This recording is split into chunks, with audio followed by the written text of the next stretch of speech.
প্রিয় ভিউয়ার্স, আসসালামু আলাইকুম।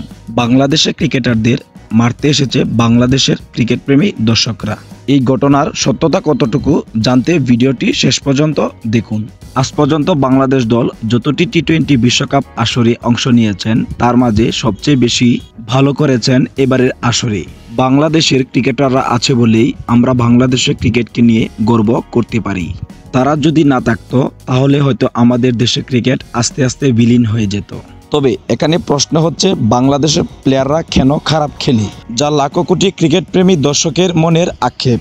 খারাপ খেলার পিছনে বাংলাদেশের ক্রিকেটারদের কোনো দোষ নেই, আসল দোষ হচ্ছে বাংলাদেশের ম্যানেজমেন্টের। বাংলাদেশের ক্রিকেট ম্যানেজমেন্টরা বাংলাদেশের যে প্লেয়াররা ফর্মে নেই তাদেরকে নিয়ে দল গঠন করেছে। তারা কখনো বাংলাদেশকে ভালো খেলা উপহার দিতে পারবে না, তাদের পক্ষে কখনো ভালো খেলা উপহার দেওয়া সম্ভব নয়, যার জন্যই তারা বাংলাদেশের পক্ষে ভালো পারফরমেন্স করতে পারেনি। আপনারা বাংলাদেশের বোলিংয়ের দিকে লক্ষ্য করুন, যে বোলাররা বাংলাদেশের পক্ষে ফর্মে আছে তাদেরকে নিয়ে দল সিলেক্ট করাই বাংলাদেশের বোলিং লাইন আপ খুবই স্ট্রং ছিল। যদি এমনইভাবে ভালো ব্যাটিং সিলেক্ট করে দলটি সাজানো হতো তাহলে বোলিংয়ের মতো বাংলাদেশের ব্যাটিং লাইন আপও স্ট্রং থাকতো। এবার আসল বিষয়বস্তু হচ্ছে বাংলাদেশের ক্রিকেটারদের উপর আক্রমণের বিষয়টি।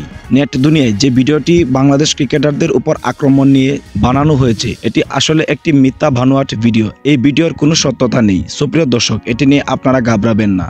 বাংলাদেশের ক্রিকেটাররা যতই খারাপ খেলুক না কেন, তারা আমাদের বাংলাদেশকে রিপ্রেজেন্ট করছে, তাদের উপর আক্রমণ করার প্রশ্নই আসে না। তারা আছেই বলে বাংলাদেশের নাম বিশ্বের বুকে এত উজ্জ্বল। সুপ্রিয় দর্শক, এমন বিভ্রান্তমূলক ভিডিও থেকে দূরে থাকুন এবং বাংলাদেশের ক্রিকেটারদেরকে উৎসাহিত করুন, এবং যাদের জন্য বাংলাদেশ দল এমন খারাপ খেলা খেলছে তাদেরকে বয়কট করুন, বিশেষ করে বাংলাদেশ দলের হেড কোচ এবং বাংলাদেশ দলের সভাপতিকে।